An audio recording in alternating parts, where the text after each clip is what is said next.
अल्लाह करीम ने फरमाया, ऐ ईमान वालो, अल्लाह से डरो और उसके रास्ते में वसीला तलाश करो। तो जब अल्लाह वसीले को पसंद करता है तो मैं हैरान होता हूँ। बाज़ औक़ात वाज़ेह दलील के बावजूद लोग कहते हैं कि जी यहाँ से मुराद कुछ और है। तो मैंने कहा, किसने तुम्हें कहा कि मुराद लो? तुम कौन होते हो अपनी मर्जी से कुरान की तशरीह करने वाले, तफसीर करने वाले? क्यों, किस तरह तुमने मुराद लिया? कहने लगे जी वक्त कोई वसीला कमाना है, अपने अमाल का वसीला पेश करो।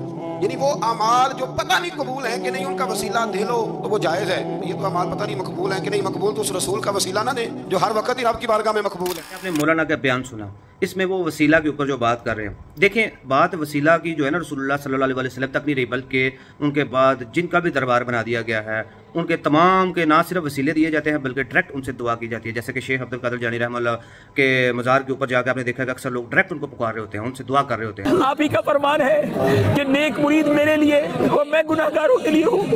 गौस पाक आपके गुनाहगार मुरीद आए, हमारी झोली भर दीजिए, झोली को मेरी भर दो, वरना कहेगी दुनिया ऐसे सखी का मंगता फिरता है मारा मारा। मेरी लाज रख लो या गौस, मैं मुरीद हूँ तुम्हारा, मैं मुरीद हूँ तुम्हारा। तो अगर कोई रसूलुल्लाह सल्लल्लाहु अलैहि वसल्लम के नाम का वसीला दे रहा है तो उसको किस तरह देना चाहिए, आइए हम जो है कि देवबंदी मौलाना से देख लेते हैं। दिलावर भाई, जब कोई शख्स ये कहता है ना अल्लाह नबी के तुफैल या नबी के वसीले से मेरी दुआ कबूल कर ले, तो उससे उसकी नीयत पूछी जाएगी। वसीले का मतलब अगर ये है कि नबी को दरमियान में वास्ता बना रहा है और नबी अल्लाह से सिफारिश करेंगे और या नबी गोया अल्लाह से ये काम करवा देंगे, तो ये तो गलत है। आप तो यहाँ बैठ के दुआ मांग रहे हैं, नबी सल्लल्लाहु अलैहि वसल्लम आलिमुल गैब तो नहीं है, और ना किसी पैगंबर का अल्लाह पे कोई जोर चलता है कि ज़बरदस्ती काम करवा दें। तो इस नीयत से वसीला ये बिल्कुल हराम है, शिर्क है, नाजायज़ है।